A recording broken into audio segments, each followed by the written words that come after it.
While the CPF panel's recommendations will offer Singaporeans more flexibility and options to better plan for their retirement, some are worried that their fellow Singaporeans might not even be able to save up enough in their CPF accounts to meet the basic retirement sum.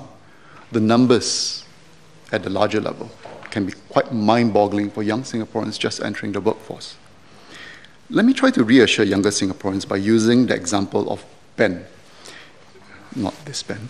He's a 25-year-old polytechnic graduate who has just started work with a starting salary of $2,200. The median starting salary for polytechnic graduates today is about $2,400, but I thought let's be a bit more conservative. Let's take the rates which were applicable a few years ago. So $2,200. Now, he has a job, he's earning an income. Now, Ben is thinking of proposing to his fiancée and is looking around the market to purchase a home. I hope he decides to purchase a home within his means, and frankly, there's no better deal than the HDB BTO flat if he qualifies for one. Let's say Ben decides to buy a 4-room BTO flat in Punggol with his wife-to-be, and that's a good choice. And both of them use their CPF savings to pay for their home. As this is their first flat, they will enjoy a substantial housing grant, and for all intents and purposes, it is very likely that they're able to fund their housing needs largely from their CPF contributions without needing to draw on cash. Ben works regularly, his salary grows over time. He and his employer contribute on a consistent basis to his CPF account. Let's assume that he works only between the ages of 25, 65, 40 years.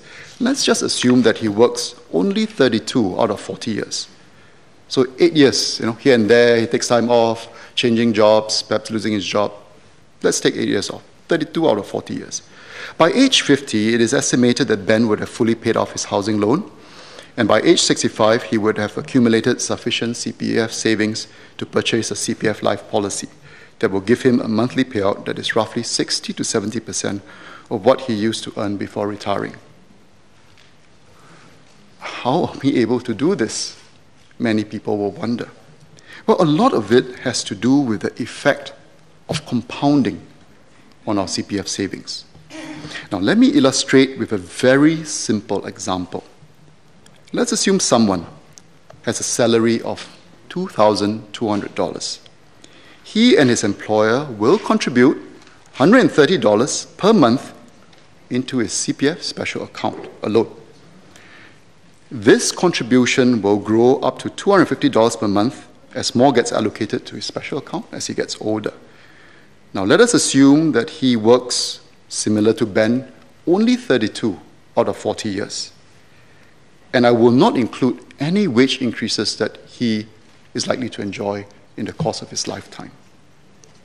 Now, if all these contributions were to be set aside in a Khong tin biscuit tin under his bed, what would the amount be by the time he reaches 65 in the Khong tin biscuit tin? $55,000. That's what you will get when you consistently save that $130 to $250. But it is not in the Khong biscuit tin. It is in the CPF special account. And it is special because the monthly contribution earns interest of up to 5% before age 55 and up to 6% thereafter. Adding the interest earned, what do you think would be the amount in his CPF special account at age 65? $165,000. 3 times what he would have put in. Obviously, if he worked, for example, 36 out of 40 years, that $60,000 he accumulated would grow to $180,000. And this is solely looking at what he has put in a special account.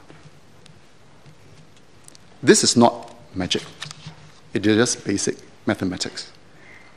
And it's a very conservative estimate because I did not account any wage growth at all. And whatever savings he has accumulated in his ordinary account after paying off his flat.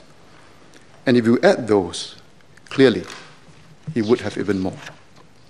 Now, my point in sharing this example is to highlight that the retirement picture for younger Singaporeans is relatively healthy. And most Singaporeans who work regularly, make prudent housing options, should have no worries building up a comfortable retirement nest egg within the CPF system. And the point I'm making also is, how do we maximize and use the CPF system to our advantage?